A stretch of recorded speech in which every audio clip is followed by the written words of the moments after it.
Welcome to Unfair with your favorite co-host, Jimmy. You could have been doing anything else in the world, but you chose to listen to us, and we appreciate that. It's solo weekend, so I will take the wheel myself to navigate you through the sports landscape of the hottest topics, late-breaking news, things that make no sense, and a few things that might surprise you. And as always, you can catch us on WMQG Radio, Tuesdays and Saturdays at noon Eastern. My solo weekend episode is sponsored by Clutch Culture. In life, there are moments when you are needed the most. Clutch Culture is aspiring to bring you just that, with hats and t-shirts available to remind folks who's clutch and who isn't. Bring that culture into your lifestyle by checking out their website, www.clutch-culture.com. So we're going to give you the latest and greatest in sports news in under 25 minutes. So Dallas Cowboys, it's time to blow it up. That's what all this means in terms of what has been going on, or the meaning that can be taken from what's gone on this season and over the last 4 to 5 seasons, ever since you've had Dak and Zeke Elliott. It's time to blow it up because it's not working. It's not going to work. Even when you have the full complement of offensive and defensive players, it's still not going to work. It still hasn't, because you only have one playoff win, to your credit, with much better rosters than you've had this season, with the retirement of Travis Frederick, with all the injuries that's gone on, with the unfortunate injury to Dak especially, and it's just not working. It's not going to work. The rest of the NFL is ahead of you, in a sense has been over the last 25 years. But when you keep putting this roster out there, yes, they're going to be good to watch. They're going to be fun to watch, and many people believe that that's all that Jerry Jones cares about. But he does care about winning, and he does want a title before the inevitable happens, as it happens to all of us, because Jerry does not know how much time he has left. So it's time for them to call in the Demolition Man, a consultant who can guide them through deconstructing their roster in order to give the GM the draft capital and the resources and the blueprint in order to build the roster back up. That's exactly what they need. So they need to blow up the players. They need to blow up the players and the coaching staff as well. And Jerry Jones needs to blow himself up too, as far as the GM and as far as this presence that hovers over the franchise wherever they go. That's part and parcel of the reason why they struggle to get big name free agents into town when they have the most valuable brand in professional American sports. So that's exactly what they need to do. That's exactly what this means. And I know that's scary to think about. I know that that's something that the fans and the front office doesn't want to hear. But in the NFL, you can turn over your roster so quick to where you forgot that you were even doing a rebuild. Look at the San Francisco 49ers. After the Jim Harbaugh years where they ran him out of town, they were in a position where they had to deconstruct their roster, and they did. They had to blow things up. They had to let some veterans go, some 49ers Hall of Famers. They had to let them go. Several retired, and they had to start over. So they literally went from the number 2 pick, where they drafted Nick Bosa last calendar year, to a spot in the Super Bowl, which I know is abnormal for a team picking in the top 5 to do, but that goes to show you it is possible if you have the planning, if you have the right coach and the right GM who work together, and if you put that plan into place and use it, you can be successful. Maybe you're not as successful as 7 minutes away from winning a Super Bowl, but you can do much better than what you did with the roster that you had before. So it's time for everybody to admit that it's not working. And 4 to 5 seasons of this version of the team is not going to work. 1 playoff win and 2 playoff wins total in the last 25 years. You have a roster full of these overstuffed contracts that need to be let go. DeMarcus Lawrence has not been the same defensive end since he got his money. Amari Cooper has been missing in action in some of his games. He doesn't scare defensive coordinators. I still think he's really good. But within your own division several years ago, the New York Giants gave Odell the money and the contract that he wanted, and then a year later, they shipped him out of town because they had to. I mean, for other reasons, but still, it is possible to do that. Sometimes it's necessary. Jalen Smith, I love the player. I really, really do. But they may have overpaid him as well. Leighton Vander Esch is a solid linebacker, but he's kind of like of the Sean Lee mold in a sense. It's rare to see him out there consistently, unfortunately, because he's a really good linebacker. And for these reasons and for others, like with the retirement of Travis Frederick, with Tyron Smith being out for the season, and he's only getting older, with Zach Martin, I think, who was recently in the concussion protocol, and now Zeke Elliott's got an injury on top of what already happened to Dak. Unfortunately, what this says to me is that it's time to blow it up, that this is not working. And they're in a position to do that successfully. Why? Because they're going to have a top 5 pick most likely in next year's draft, which is something that you want in order to help jumpstart your reboot, either by trading that pick for more picks or by potentially grabbing a franchise quarterback at that position. And you say, okay, why would they want a franchise quarterback when they have Dak? That's because they don't believe in Dak. They don't want to pay Dak. I've talked enough about how much they should have paid him long ago and how they should give him the contract that he wants in terms of the years that he's looking for, and they aren't willing to do that. So if you aren't willing to move from your position, and you know Dak's not moving off of his because he's gone too long and sacrificed too much in order to get what he truly wants, then you're going to have to move off of him, because it shows that you don't believe in him based upon or in reference to what he's asking for. So you do that, you work free agency, and again, I'm telling you, if Jerry Jones backs off and gets his thumb off of the franchise as he has, I mean, you still own the team, you're still in the press box, you're still the hidden hand, really not hidden because everybody knows that you're there, but you're not hovering over the team. You let your son, Steven, run the team, and maybe he doesn't believe in Steven's ability to be the general manager. I don't know. But if he takes a step back, blow himself up, get himself out of the picture, then that could help him to attract more of those free agents that these other teams are getting, or that these other players are wanting themselves to be traded to. So if you can do those things, if you can get this consultant in, if you can use your draft capital, if you can work free agency differently, if you can get Jerry to move back, then this reboot doesn't have to take 5 to 6 years. It could take 1 to 2 years. It's possible for this Dallas franchise. And you think about the fan base, one may say, okay, the fan base is not going to accept this. They're not going to accept losing. They're not going to accept us rebooting the franchise. But you're wrong, because almost all of the Dallas Cowboy fans that I know have been Dallas Cowboy fans since they were children. It's in their blood. It's generational within their family. They're not leaving the franchise no matter what. You suck right now, and they're still watching. Everybody is still watching every Sunday, just like I would be, because no matter what happens to you, you're the most interesting franchise in the NFL. When you're great, you're interesting. When you're middle of the road, you're interesting. And when you're bad and when you're losing games and when you're injured, you're interesting, just like right now. So your valuation as a franchise is still going to go up, so you don't have to worry about that. Jerry World is still going to be full to capacity, standing room only, every single time that they play there. So that's not a problem. But this season is done. It's done. And you need to start thinking about your future beyond next season. Because look at this. They're 2-6. You have the 7-0 Pittsburgh Steelers coming into town. And Zeke Elliott popped up. He's got a hamstring injury. May not even play in this game. They could get run off the field 40-10. We saw what they looked like against the Eagles, where they could not get an offensive touchdown. And now they have no idea who their quarterback is. They're deciding between 3 different third to fourth string quarterbacks, because Andy Dalton, who had a concussion and was out in the last game, popped up with COVID just out of nowhere. So that's the position that they're in. And when you look at the remaining schedule for Dallas, I really only see 2 more wins in their future. They have games against the Bengals and the Giants, and they could easily lose those 2 games as well.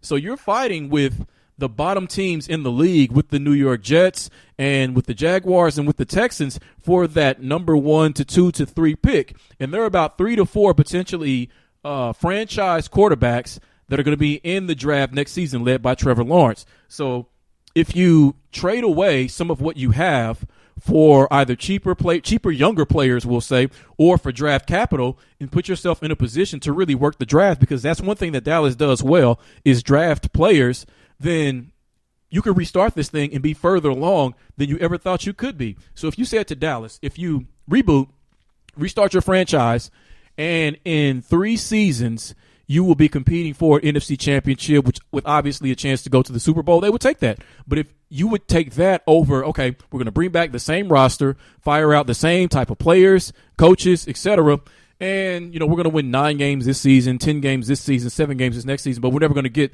past the first round of the playoffs, they wouldn't take that. But that's their future. That's the point. So they need to take a good, strong look at blowing this thing up. Go ahead, like I said, pay the demolition man, bring him in, who knows how to demolish and reconstruct and deconstruct rosters in order so that you can reconstruct it and get further along and win more against better teams than you have. But right now, it's not going to do it.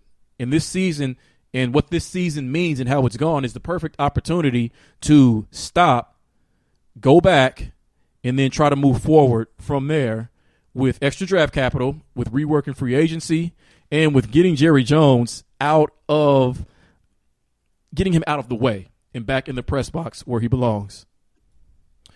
Okay, so before I move along to the Frozen 5 for this week, week number 9, I just want to remind you about the OSG report. The OSG is our resident fantasy expert, giving you the latest and greatest and the best advice, research, and analysis so that you don't have to do it yourself for season long and for daily fantasy. You can catch the OSG report on our Medium page. That's medium.com/unfair, and on our usual social media outlets, Facebook and Twitter, in order to get his advice. I doubled my money last week on what I bet. I won't tell you how much I bet, but it's actually much more than I normally bet on DraftKings. I doubled it, and I used his advice, his players to target at the prices that they were at, and I doubled my money. So you could have done the exact same thing. So log on to those sites, take a look at them, and get the advice that you need for daily season long. You're tired of getting beat.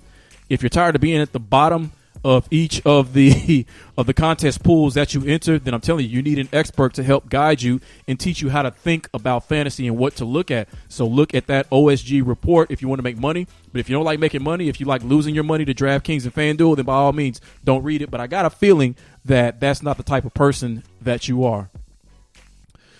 All right, so we do this every week. Frozen 5, our boy Jay narrowly missed a winning week last week, going 2-3 yet again. One of two teams didn't do what they were supposed to do. So we've kind of had a bit of a rough go of it overall this season so far, but we got the second half of this season to pick it back up and get it together and do what we've done in the past, which is win, win, and win.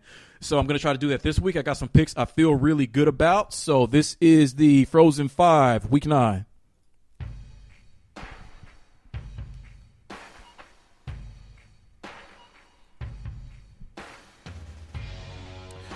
But first, we have the Seahawks at the Bills. The Seahawks are a minus 3-point favorite, and I'm going to take the Seahawks minus the 3. The Bills haven't covered in 4 straight games, and part of the reason why is because Josh Allen is regressing. He's no longer the MVP-level quarterback we thought he was in the first 4 games of the season, and Russ, obviously, right now is the front runner for the MVP, playing out of his mind, playing some of the best football we've ever seen a quarterback play. So that's one thing you want to look at when you make your picks is first look at who's the best quarterback, and we're taking the Seahawks, we take Russ as the better quarterback, obviously, so I feel good about that because Russ has the better wide receiver core.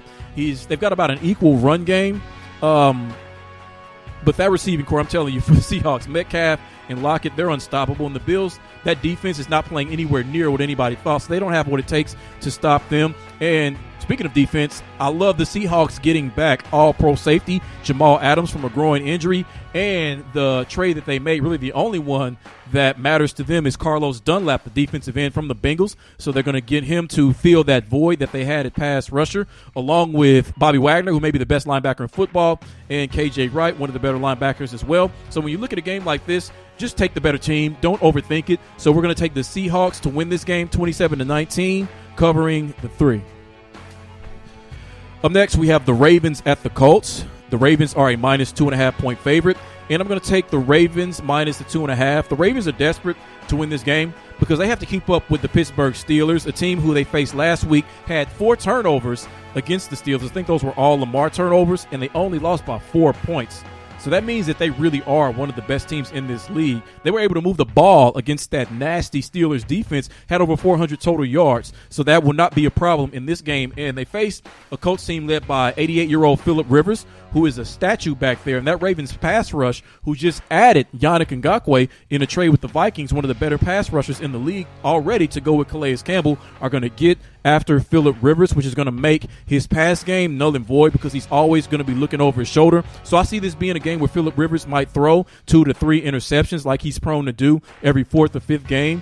That Colts receiving core, inconsistent. Their run game, inconsistent. Yeah, I love Darius Leonard, the linebacker, but he can't be all over the field at the same time doing everybody's job. And I think that Lamar is going to play more like himself, like more like MVP Lamar, running the ball more in order to make his pass game easier. So I think this is a get-right spot for the Ravens off of all those turnovers and the loss that they had against the Steelers. So I'm going to pick them in a bit of a shootout to win this game 33-27, covering the 2.5. Up next, we have the Saints at the Buccaneers, one of the games of the week. The Buccaneers are a minus 4.5-point favorite, and I'm going to take the Bucs minus 4.5 to get their sweet revenge over the Saints, who beat them in Week 1. That first game, this Bucs team, they didn't know each other. They didn't know how to play together. No preseason, very few practices, and it was hard to overcome the turnovers, the uncharacteristic turnovers that Tom Brady had. So that won't be the case this time, as they now have proven to be one of the best teams in the league. Now they're a top 4 team in the NFL, poised to go to the Super Bowl and play in their own stadium. I like both the Tampa offense and the defense more than I like the Saints. I mean, the Saints are a good team. We know that. So it's going to be a fairly close game. But what I don't love for the Saints is that Drew Brees is banged up. He's got a shoulder problem. I think it's his throwing shoulder. That could be a problem. Again, Alvin Kamara can't carry this offense. Michael Thomas, will he play? Won't he play? It's up in the air. Even if he does play, he won't be 100%, and he won't get 100% of the snaps that he normally would. So the Saints, they haven't covered a game in 5 of the last 6. They're not covering this season. So if you've bet against the Saints all season, you're making money on them. And we expect to do the exact same thing with this game. So I expect, like I said, the Bucs to get their revenge, win this game 32-24, and cover that 4.5. Up next, we have the Broncos at the Falcons. The Falcons are a minus 3.5 point favorite. And I'm going to take the Broncos plus the 3.5. And I tell you, this is pure instinct. I don't know what it is about this game, but I believe the Broncos are going to cover this. I have 1 to 2 of these instincts a year, and usually I'm right. So I'm going to take the Broncos. Last week, having to come back from behind in the fourth quarter against the Chargers and win that game proved to them that they should be confident that they have the offensive firepower in order to make a comeback in a game like that. The Falcons, yes, they're better with Raheem Morris coaching, but they're still not very good. They're still 2-6. And get this is probably the second reason why I'm choosing this game is because at home, the Falcons are 0-4 against the spread this season, and the Broncos on the road are 3-0 against this season. So give me the team that has yet to not cover on the road versus the team that has yet to cover at home, and I love that bet. Plus, I'm getting points, plus the 3.5. So it's going to be a bit of an ugly one. In this Broncos team, again, they've won 3 of the last 4 games, so they're learning how to win. That young quarterback, Drew Lock, is learning how to win. So I'm going to take the Broncos to win this game in a close one, 26-22, not needing the 3.5. And lastly, we have the Steelers at the Cowboys. The Steelers are a minus 14-point favorite, and I'm taking the Steelers and swallowing all 14 of those points. Do I have to explain why? Okay, I'll do it anyway. Dallas, 0-8 this year versus the spread. The Steelers, 6 straight covers. So this is a clear fade of the Cowboys, who don't know who their quarterback is. Zeke Elliott may not even play in this game because he has a hamstring issue, and they have all those other problems that we've already talked about. The Steelers are better at everything than this team. They have their eyes set on the Super Bowl, and they're willing to stomp on Dallas in Dallas in order to do it.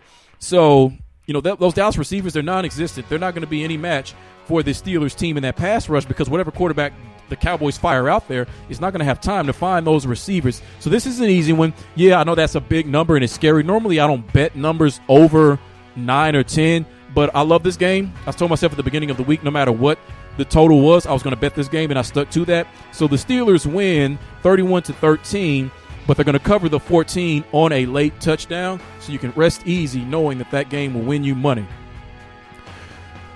All right, bonus picks. One pick you want to take a look at, the Raiders at the Chargers. That's a pick 'em, so I'm going to take the Raiders I'm going to pick the Raiders. So there you go.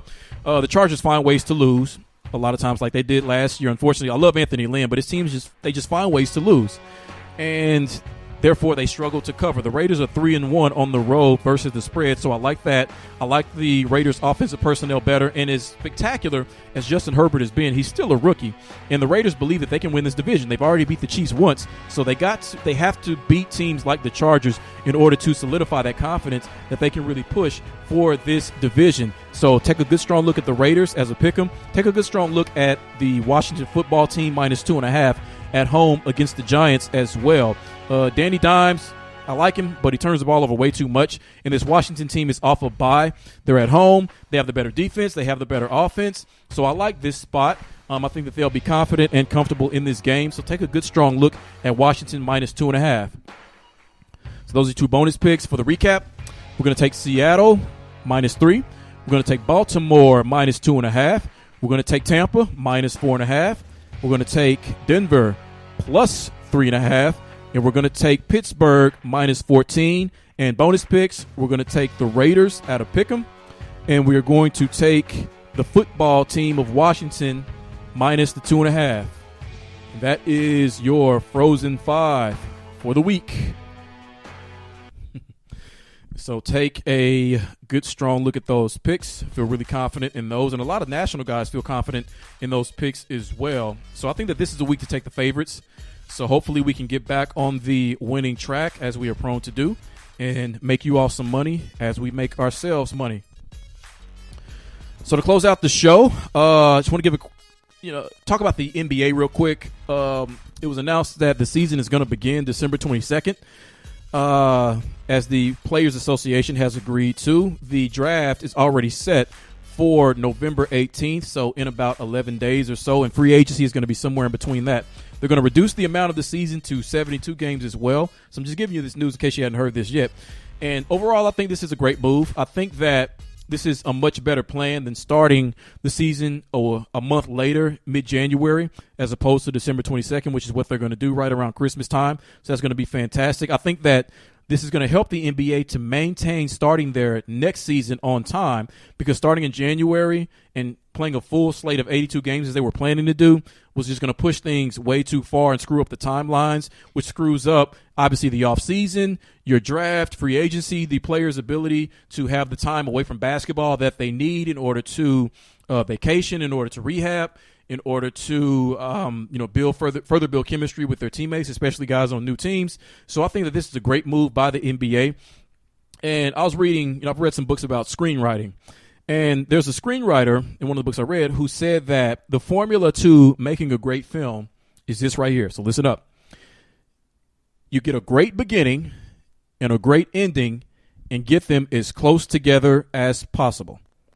Because that's exactly what the audience wants. You want greatness as close together as possible. So I think that is, to me, as great as the bubble turned out in terms of the safety of it, in terms of the basketball we were able to see in this new, weird, exciting format, and culminating in the best player in your sport, in the face of your sport, winning his 4th championship, LeBron James and the Lakers, the historic franchise in all professional sports, one of the most historic franchises. Then I think that they had a great ending. So in kind of reverse order, getting that great ending to the bubble and a season that was, in a sense, put on pause by COVID to a great beginning of your 2020-2021 season is exactly what you want to do. You want to be able to ride that momentum because there's so much great theater, so many storylines, so many things that we are interested in the NBA. And this is before we've even had the draft and before we've even had free agency, which will further add to it. You have Brooklyn and Kyrie and KD, like I talked about on my last solo show. You have what's going on with the Clippers, how they still have 2 great players as well.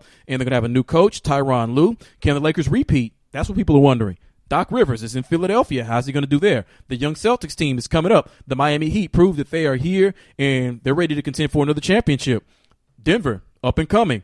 Made it further in the bubble than anybody thought that they could. Giannis in Milwaukee. If this is his final season, what's that going to look like? The Warriors coming back complete and healthy. We'll see what they do in the draft. We'll see if they might move some players in order to get back to prominence. So this is a great movie right here. So you don't want to make us wait an extra month in order to see the beginning of this great movie. Give it to us right now. And that's exactly what the NBA is doing.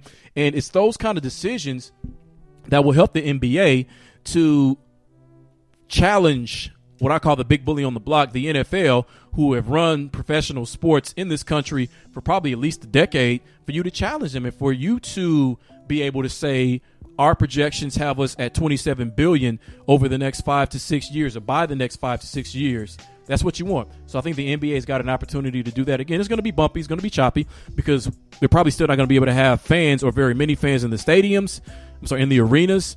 And that's, that damages the experience of the NBA, but not too much, as the bubble showed that if you play great basketball and get your stars on the court, then it can make up for the lack of fans in the arena. And hopefully at some point this season, fans like myself will be able to go to an NBA arena and enjoy a game. But either way, it's a great move by them to start on the 22nd of December.